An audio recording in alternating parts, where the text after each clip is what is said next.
*1. A wise person should never pity anyone. First, everyone has their own fate, and no one can shoulder another's burden. In the principles of heaven and earth, all things born follow their own unique trajectory, their own karma, a journey that no one else can walk for them. People are often easily moved by the sight of others in distress, but the truly wise understand that in this human realm, ignorant pity can sometimes be crueler than cold, clear detachment. Because some suffering comes to a person not for them to demand the world's solace, but for them to mature, to mend themselves, and to overcome it on their own. The ancients said, "Heaven has its laws, and human hearts should not be swayed to break creation's rules." Each person exists in life as an independent entity, and only they themselves can be fully responsible for the blessings they accumulate, the karma they create, and the path they choose. A wise person understands this, so even with compassion, they maintain the necessary coolness to not go against the natural flow of life. Humans are born with lessons specifically meant for them. Others can offer advice, they can lend a hand for a stretch of the road, but they cannot carry the burden that stems from a person's karma, choices, and character. If out of pity, we embrace that burden, it's like going against the current, exhausting both sides. And the path that the other person must walk remains there, untouched, for no one can walk it for them. Imagine you are standing before a tall mountain, and the person you want to help is struggling at its base.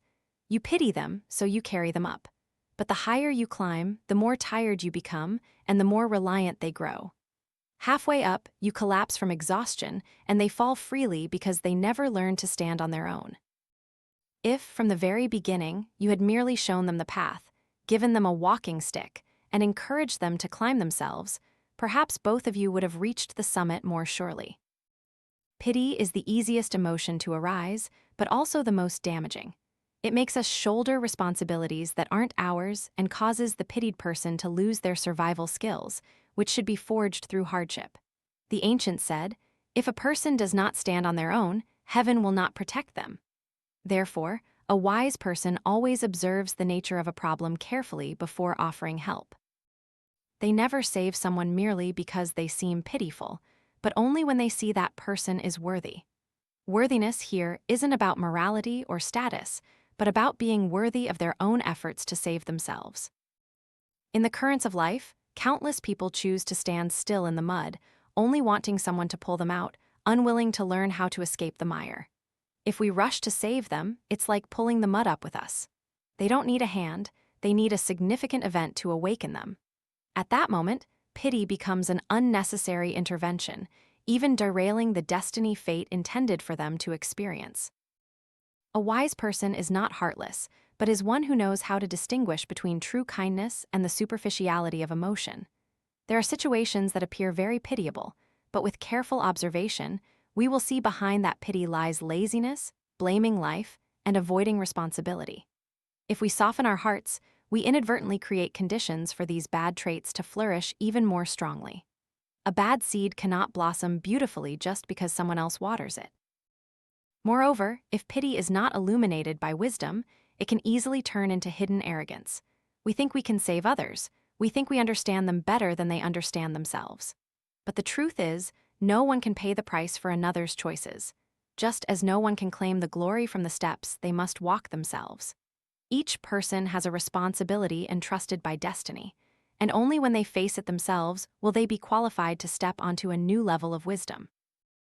It's also important to understand that another's pain is often a necessary lesson. If we take that lesson away from them, it means we prevent them from growing. A seedling only grows strong when it pushes through soil and rock itself. If we lift the soil to help it, that stem will be weak and easily broken by the wind. Human life is the same. The wise see life more clearly than ordinary people because they do not let emotions dictate all decisions. They know that all help must stem from clear-headedness, not from sorrow. Sorrow leads to impulsive actions, while clear-headedness leads to correct actions. An intelligent person knows that sustainable solutions are not about doing things for someone, but about helping them see themselves and the path they must walk. Because only by walking it themselves can they be molded into a better version of themselves. Some people blame life for being unfair throughout their lives, but in reality, the most unfair thing is that they refuse to step out of their own weakness. A wise person understands this, so they do not waste their compassion. They only extend kindness to those who know how to use it as capital to stand up, not to further complain. True compassion always comes with strictness, because compassion wants to save people, while strictness wants them to save themselves. Therefore, don't pity anyone is not a lesson about coldness, but a reminder that misplaced compassion can derail the divine path of the very person being pitied. Each person must use their own sweat, mistakes, and courage to forge their life's path. No one is allowed to do that for them, and no one has an obligation to. A wise person thus maintains a calm heart. They understand when they see suffering, but do not rush to intervene. They sympathize when they see mistakes, but do not fix them. They offer spiritual support when they see someone fall, but do not carry them forward, because they know that standing up has more value than being lifted up. So, when faced with a world full of pitiable lives, what the wise need to preserve is not a hardened heart, but a clear heart. Knowing when to help, when to step back to let the other person learn to walk on their own, when to extend a hand, and when to let the storms of life temper them. And finally, remember, no one can save anyone if that person doesn't want to save themselves. Nor can anyone carry another's burden, for each pays their own karma, and each walks their own path. This is the wisdom the ancients entrusted to us. Understanding another's fate is not about shouldering it, but about knowing when to stand still and let destiny do its part. Asterisk 2. Misplaced kindness turns into disaster. In the vastness of life, kindness is often seen as cool water irrigating parched souls. But the ancients always reminded us that if water is used in the wrong place, it can drown the fields. Similarly, if good intentions are poured into the wrong place, without understanding or wisdom, they not only fail to create blessings, but also sow calamity. People, because they are soft-hearted, often rush to extend a hand, helping anyone they see in distress, saving anyone they see in difficulty. But the wise understand that kindness must be directed at the right person, in the right place, at the right time. Lacking any of these three, a good deed can turn into harm without us even realizing it. Ignorant help is sometimes no different from a heavy rain falling on a freshly sown field, washing away the seeds before they have a chance to take root. Not everyone who looks pitiful needs to be saved, and not every difficulty should be hastily removed. Some hardships are meant as a lesson for that person. If we hastily intervene, it's like taking away their opportunity to grow. Each person must overcome their own tests of fate. Misplaced kindness will cause them to lose that lesson, and we will bear the consequences in their place. In the human world, the greatest sin of kindness is when it supports weakness, nurtures laziness, or fuels distorted personalities. Those lacking wisdom, when doing good, often only see the immediate situation, not the root cause. They see someone stumble and rush to catch them, see them in difficulty and rush to protect them, but they don't understand that sometimes that very fall is what they must experience to stand firm on their own, and excessive protection makes their legs forever unable to develop resilience. That is why the ancients advised that kindness must be illuminated by the light of wisdom, because wisdom is the eyes, while kindness is only the heart. A heart without eyes to guide it easily falls into delusion. Imagine you see a young tree leaning due to a strong wind. You pity it, so you tie it tightly to a stake so it no longer sways. The tree stands straight, but its roots do not need to dig deeper to withstand the wind. The day you untie the rope, even a small gust of wind will be enough to break it. If, from the beginning, you had only gently placed small stones around its base, to help the tree find its own way to root deeply in the soil, no matter how strong the wind, the tree would stand firm on its own. People are the same. Helping incorrectly will make them lose their ability to be self-reliant. When they get used to being supported, they will consider it natural. When we help them once, they are grateful. Help them a second time, they are delighted. Help them a third time, they see it as a right. By the fourth time, they begin to complain when we don't continue. Kindness, when abused, becomes shackles, binding both the giver and the receiver. Those who don't know how to save themselves will see our help as a crutch. And clever people will see us as a tool to achieve what they want. The more we humble ourselves, the more they overstep.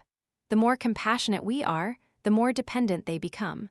When help is no longer sowing seeds of goodness, but becomes a nutrient for bad habits, then that kindness has fallen into its own darkness. A wise person, when faced with a difficult situation, does not rush to offer a hand but first observes, listens, and looks deep into the roots. They do not save people out of emotion, but only when that help truly assists the other person in growing. They understand that helping someone overcome a difficulty is only valuable when that person truly wants to change, wants to stand up on their own 2 feet. But if that person only wants to avoid responsibility and hand over their suffering for others to bear, then all help is meaningless. Life has its own rules. If a person does not stand up on their own, heaven will not help them. If a person refuses to learn their own lessons, another's kindness will only cause them to fall faster. We often think we are kind when we rush to help anyone, but sometimes that help is just a way for us to satisfy the illusion that we are virtuous. That kindness serves us more than it serves the recipient. It is a superficial good intention, not a wise one. The ancients once said, "Kindness should not be used carelessly, favors should not be given too much." Because the more you give, the weaker others become, and the more exhausted you become. A strong person is not born from protection, but from facing hardship directly. Therefore, sometimes refusing to help someone is not cruelty, but a higher level of love. Loving them enough not to turn them into a weakling, not turning ourselves into a crutch they forever depend on. Truly, helping people is not about doing things for them, but merely illuminating the path. How to walk, where to go, that is their karma and their choice. True kindness is like a small guiding light. It doesn't carry anyone, doesn't lead anyone, it just shines so people can walk on their own. Conversely, blind kindness is like a fire spreading in a dry forest. It seems to light the way but only burns everything down. In the human world, there are many people mired in difficulty not because of fate, but because they are accustomed to living off the pity of others. We cannot perpetually save someone who constantly throws themselves into hardship. We also cannot solve a life for them that they themselves do not want to be responsible for. Kindness should only be given to those who appreciate it and who know how to stand up on their own. For those who do not want to change, kindness is merely a drug that makes them sleep deeper. For those with bad intentions, it becomes a tool for manipulation. For the weak who refuse to train themselves, it is a poison that sedates their will. Therefore, kindness is not something to be given arbitrarily. It needs a clear mind to know where to stop, to know the right person and the right time. Misplaced kindness lightly makes others dependent. Heavily, it creates tragedies from which we ourselves cannot escape. The ancients said a simple yet profound truth: a benevolent heart must be accompanied by a clear mind to truly save people. A benevolent heart accompanied by a confused mind harms both sides. That is the wisdom of life. To be good, one must know what is right. To help, one must know clearly. And to love people, one must first be clear-headed. Only when we understand that good intentions are not for waste and kindness is not for showing off, can we truly do genuine good. A good deed that both helps others and does not go against the principles of heaven and earth, that keeps our hearts pure without falling into dangerous naivety. Because ultimately, kindness is only truly meaningful when it helps a person become stronger, not when it makes them perpetually weaker. Asterisk 3. Clear boundaries are essential between people. In human life, the hardest thing to maintain is not wealth, but boundaries. Between people, affection can be deep, help can be sincere, trust can be broad, but boundaries must always be as clear as the surface of a still lake, clear but not turbid, full but not overflowing.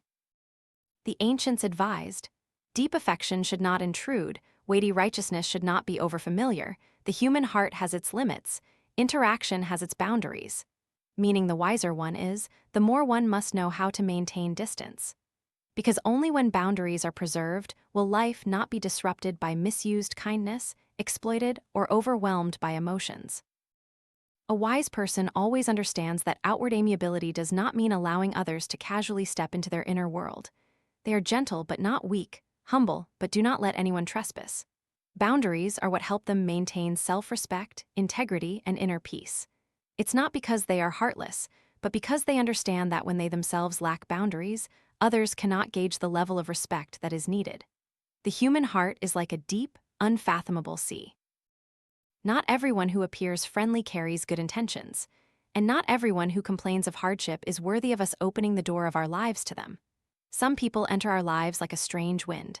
At first, it seems gentle, but when the wind grows strong, we realize it can sweep away the things we tried to preserve. Some people appear gentle, but the closer they get, the more demanding they become, the more intimate they are, the more they want to overstep. If we do not skillfully erect a boundary, they will gradually cross into our quiet space, bringing with them disorder, sorrow, and expectations that we can never meet. Boundaries exist not to separate people, but to preserve for each person enough space to breathe, to think, to stand firm, and to take responsibility for themselves. Imagine a beautiful house without a fence. Anyone can come and go, walk through the porch, look at the furniture, and even take a few items that the owner doesn't notice. One day, the owner returns and realizes that their house, though open, no longer has anything that truly belongs to them. Only then do they understand that the discretion of a wall is not to hide, but to protect the value within. People are the same. We cannot keep our hearts endlessly open. Everyone has their own story, their own worries, their own way of life. Excessive intimacy will only blur those invisible lines, leading to misunderstandings, demands, resentment, and even possessiveness. Boundaries are the way respect is maintained. Without them, good intentions turn into burdens, and love turns into a suffocating grip. A wise person does not let anyone control their emotions through complaining or begging.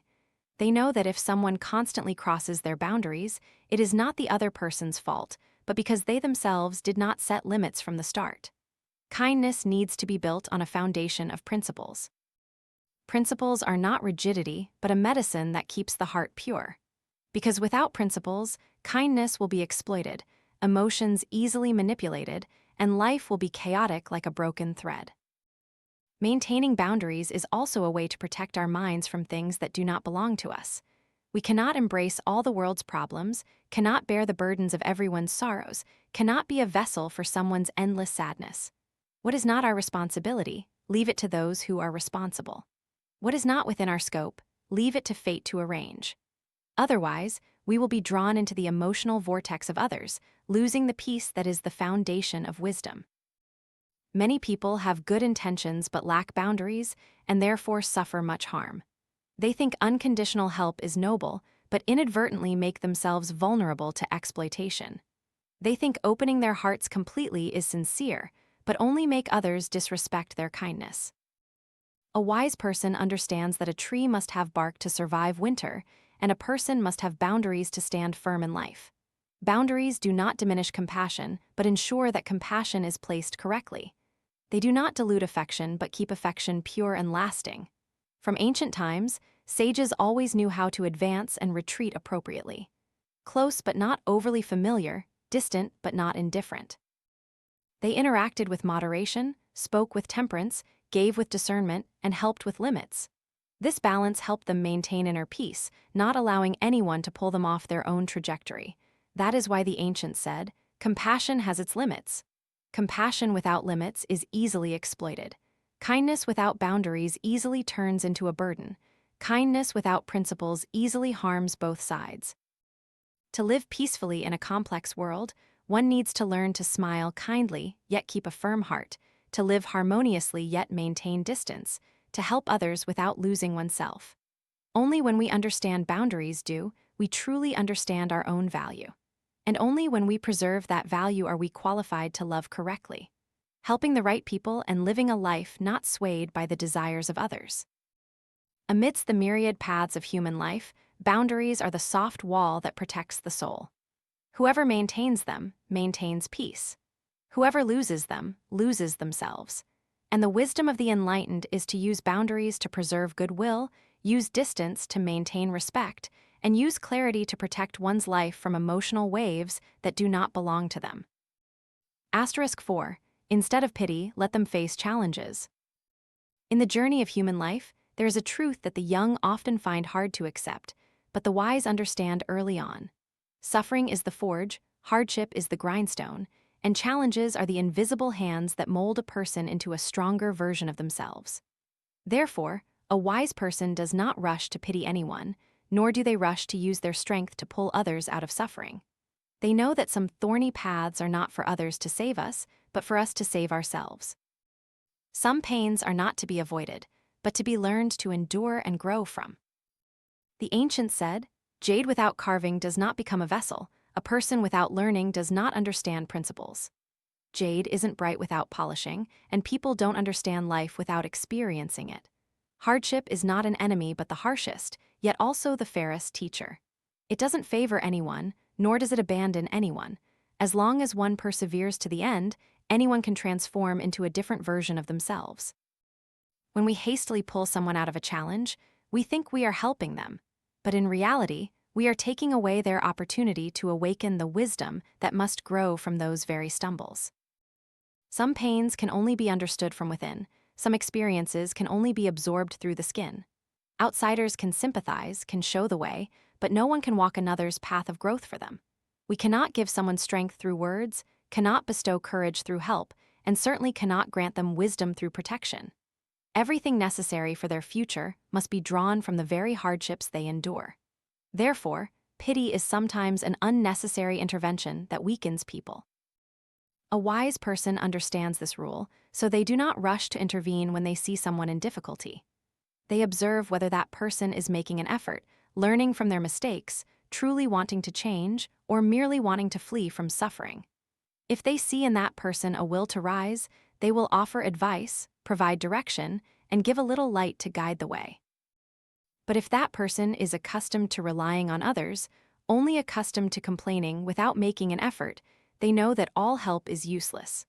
A person who does not want to climb themselves cannot be carried to the summit by any mountain. Imagine you see a caterpillar lying still in its cocoon. It is struggling to escape, looking truly pitiful. You feel too much pity, so you tear open the cocoon to help it out. The caterpillar is freed faster indeed, but its wings are not yet strong enough, having not undergone the necessary struggle for blood to circulate throughout its body. It cannot fly. You helped it enter the world, but also inadvertently took away its ability to spread its wings forever. Human life is the same. Challenges are the cocoons that fate uses to temper us, to make us beings who can fly higher.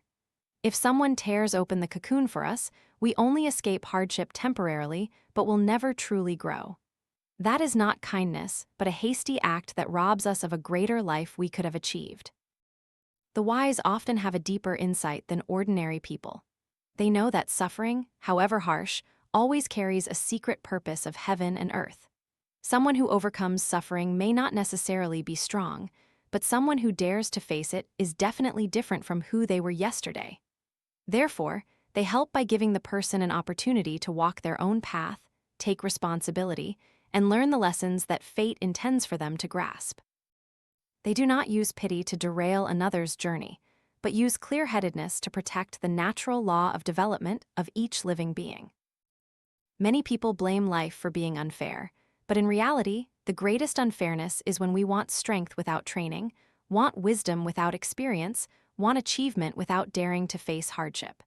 Challenges are the mandatory ticket on the path to growth. No one can pay it for another. A wise person does not buy tickets for others, nor do they push them onto an easy path only for them to lose themselves. Helping someone grow sometimes simply means standing silently beside them, letting them know they are not alone, but absolutely not doing the work they must do themselves. That calm presence is sometimes more valuable than all noisy acts of rescue. It is like a flickering light in the night. It does not carry anyone across the road, does not lead anyone, but makes people confident to take one step at a time. Precisely because they understand that challenges are life's whetstone, the wise retain a necessary coolness so as not to rob anyone of that opportunity. They are compassionate but not weak, understanding but not doing things for others, loving people but not allowing them to lose the ability to stand on their own. That is not heartlessness, but the highest form of compassion. To let others face the suffering necessary for growth without taking away their most valuable lesson. Ultimately, a wise person always believes in this truth.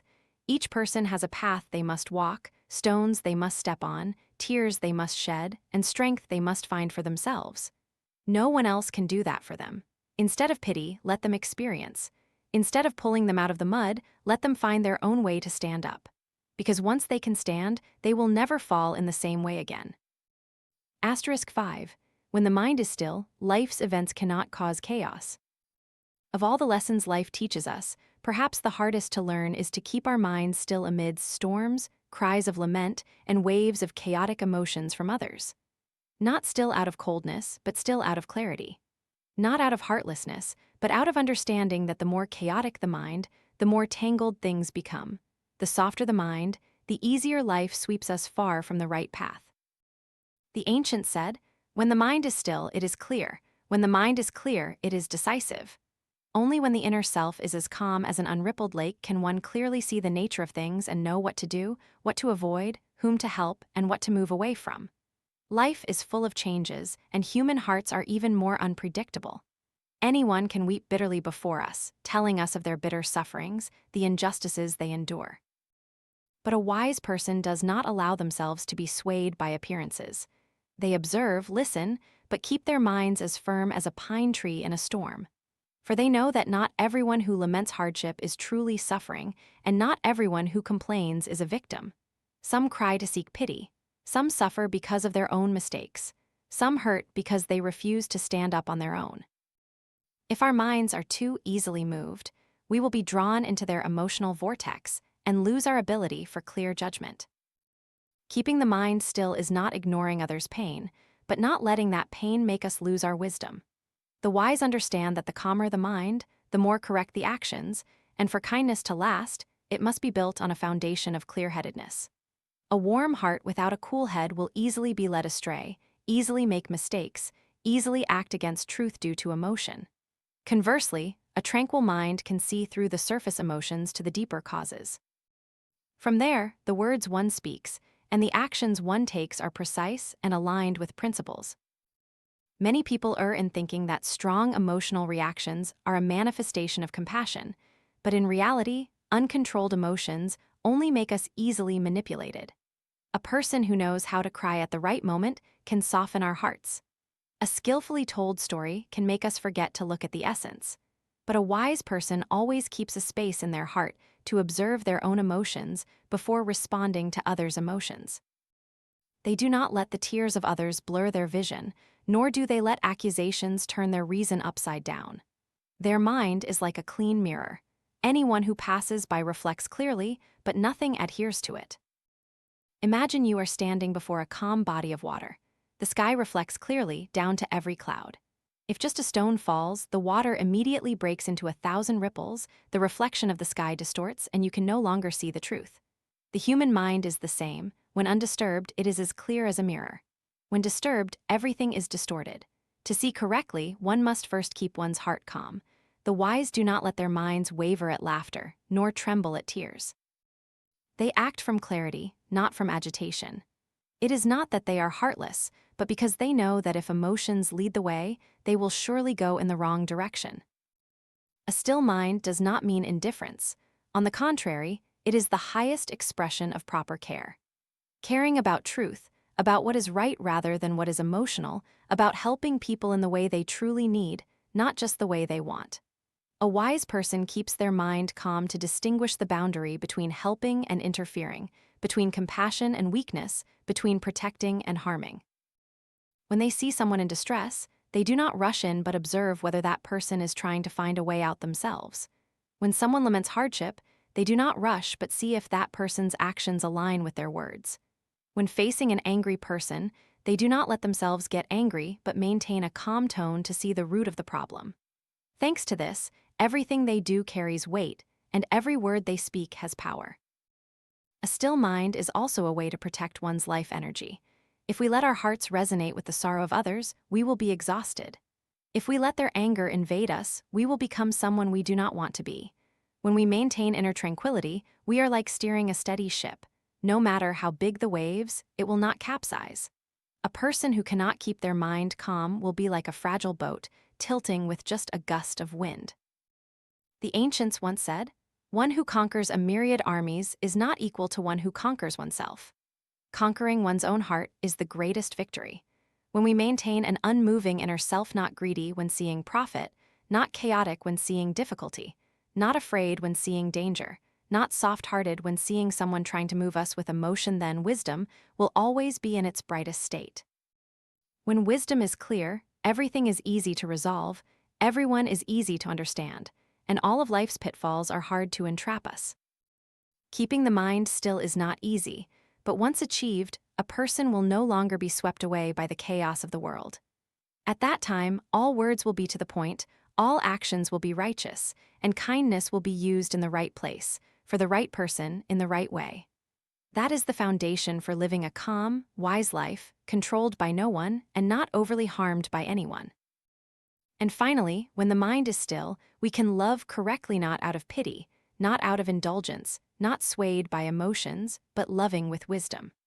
Because a still mind is not about separating from life, but about standing firm in life, not leaning towards anyone, not losing oneself, and not letting any storm obscure the path one needs to walk.